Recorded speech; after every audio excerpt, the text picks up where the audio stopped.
ಸಮಸ್ಯೆ ಏನಾಗಿದೆ ಅಂದರೆ ಇದು ಕೇವಲ ಟಿಪ್ಪು ಮತ್ತು ಹೈದರ್ ಅಲಿ ಅವರಿಗೆ ಸೀಮಿತವಾದ ಕಥೆಗಳಲ್ಲ ಇದು. ಆದರೆ ಮುಸ್ಲಿಮರ ವಿಷಯದಲ್ಲಿ ಏನಾಗಿದೆ ಅಂದರೆ ಅವನ ನಿರಪರಾಧಿತನ ತಾಬೀತಾಗುವವರೆಗೆ ಅವನ ಅಪರಾಧಿ. ಅವನು ನಾನು ರಾಷ್ಟ್ರದ್ರೋಹಿ ಅಲ್ಲ, ನಾನು ರಾಷ್ಟ್ರಪ್ರೇಮಿ ಅಂತ ಇಡೀ ಬದುಕಲ್ಲಿ ಒದ್ದಾಡಿ ಹೇಳ್ತಾ ಇರಬೇಕು. ಆನಂತರ ಜಡ್ಜ್ಮೆಂಟಿಗೆ ಕಾಯ್ತಾ ಇರಬೇಕು.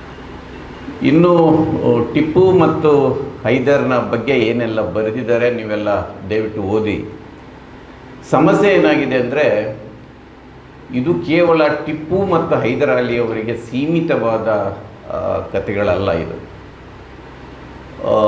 ಈ ದೇಶದಲ್ಲಿ ಮುಸ್ಲಿಮರು ಸಾಮಾನ್ಯವಾಗಿ ನಮ್ಮ ನ್ಯಾಯ ಸಂಹಿತೆ ಏನು ಹೇಳುತ್ತೆ ಅಂದರೆ ಅಪರಾಧ ಸಾಬೀತಾಗುವವರೆಗೆ ಅವನು ನಿರಪರಾಧಿ ಅಂತ.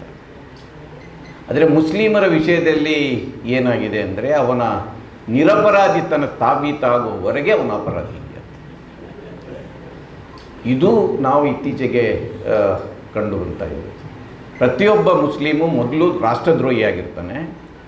ಅವನು ನಾನು ರಾಷ್ಟ್ರದ್ರೋಹಿ ಅಲ್ಲ, ನಾನು ರಾಷ್ಟ್ರಪ್ರೇಮಿ ಅಂತ ಇಡೀ ಬದುಕಲ್ಲಿ ಒದ್ದಾಡಿ ಹೇಳ್ತಾ ಇರಬೇಕು. ಆನಂತರ ಜಡ್ಜ್ಮೆಂಟಿಗೆ ಕಾಯ್ತಾ ಇರಬೇಕು. ಅಲ್ಲ ನೀನು ರಾಷ್ಟ್ರಪ್ರೇಮಿ ಅಂತ ಹೇಳ್ಬೋದು.